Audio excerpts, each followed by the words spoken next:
Hi everyone, this is Danny and welcome to my channel. Today I'm going to be painting a Moonlit Wildflower Meadow. Now, let's get started.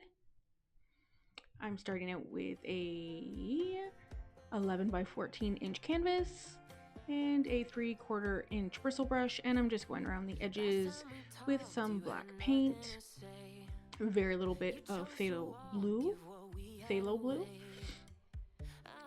and then some white on the inside, and then I'm gonna go with a mop brush and blend all of this together to get a really soft glow.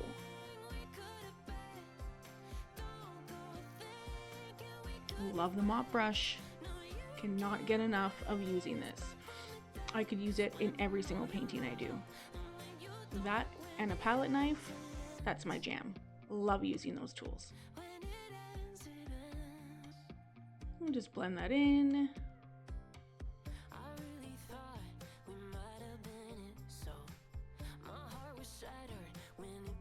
A little bit more black on the corner there. A little bit of white. And just blend it in until you are satisfied with it. You don't want to get carried away or else your colors will start getting muddy. And we don't want a muddy canvas. Let that dry. Now I'm just using a tube of paint to sketch on my moon. Going in with a little bit of brown and a little bit of white. The round brush I was using, like a number 4 round brush. And now I just dipped my brush into a little bit of white, a little bit of black. I'm just using a circular motion to get some different tones in the moon. First layer, let that dry. Now I'm going to use a Dagger striper. If you don't know what that is, Google it. It's a very good paintbrush for grasses or stems or anything like that. I'm using a dark green color. For this green, I mixed a little bit of black and yellow. Now using black and yellow makes a great green, an amazing different tones of green. Just play around with it. You can use that as an anchor to make so many different greens by adding maybe a little bit of blue, a little more yellow, but black and yellow, try it. Fabulous greens. I made my 3 greens, dark, medium, and light, just with black and yellow. I just added a little bit more yellow every time. And that's what I did here. Started it with a dark green, a medium green, and then a light green. And a little bit of water, like always, to thin out your paint. When you're making like long brush strokes like this, you want it very fluid. Not very fluid, but fluid. You know, use your judgment.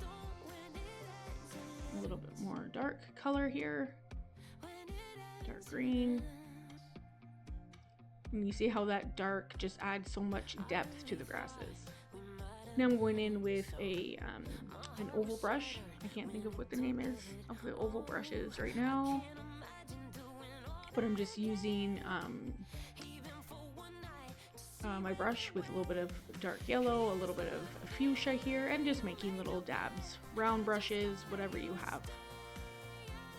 Nothing complicated. I've done this so many times before. It's super easy. That's why I keep doing them, to show you how easy it is, and just to practice your blending, practice all these different techniques. That's why I may repeat the same paintings, just to show you how many times you can do it and how different they can look and how easy it is. And it's just great practice to do these, you know, to do grasses and blending with the mop brush. It's all practice. I'm going in now, letting my first layer of flowers dry, and going in and doing a second coat on the moon. The exact same technique that I did before. A little bit black, a little bit of white, and just circular motions with the brush and just rub it in.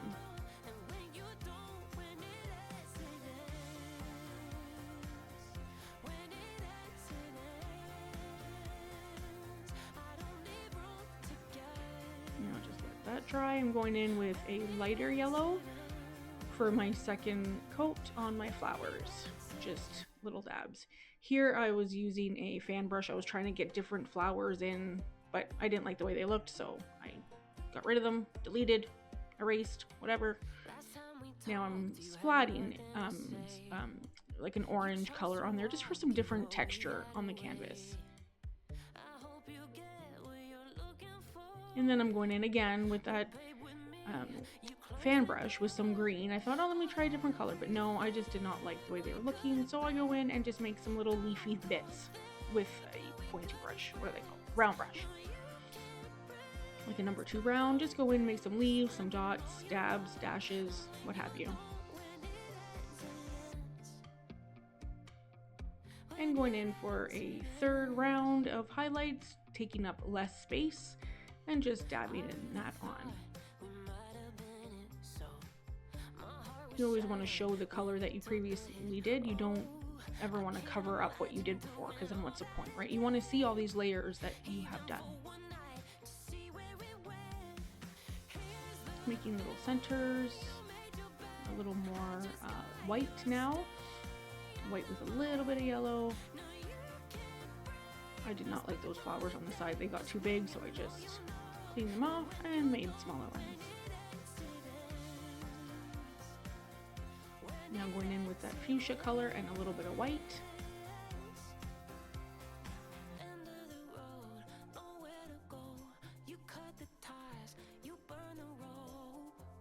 And a dark red color. It's like a maroon color and a little bit of white.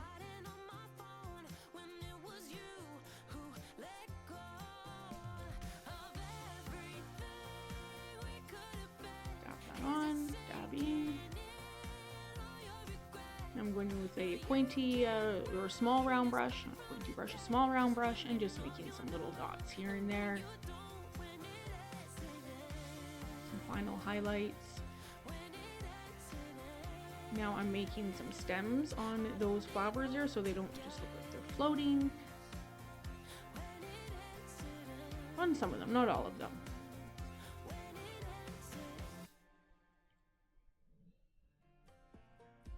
Now I'm going in for my lightest green stems with a long liner brush for the final little highlights here.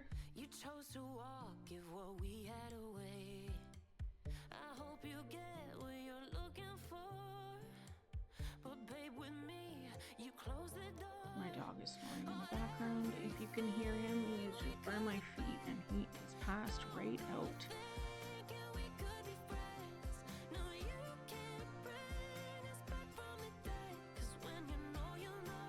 I didn't like the way that looked, so I just erased it. If you get to it while it's still wet, you're fine. Now doing one more layer on the moon, just a little bit more white to really make it pop and glow.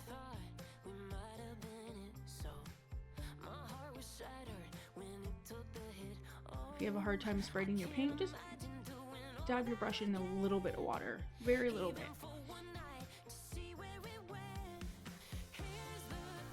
It really goes a long way. It really spreads your paint. Just be careful. And that is pretty much it. Like, this is it. Super easy painting. Give it a try. Practice with your mop brush. Practice with your colors, the black and the yellow to make greens. Just practice, experiment, have fun. That's how we all learn. Not everybody went to art school, right? I sure didn't. Anyway, thanks for joining me. Hope you liked it. If you did, like and subscribe. Until next time, guys. Bye.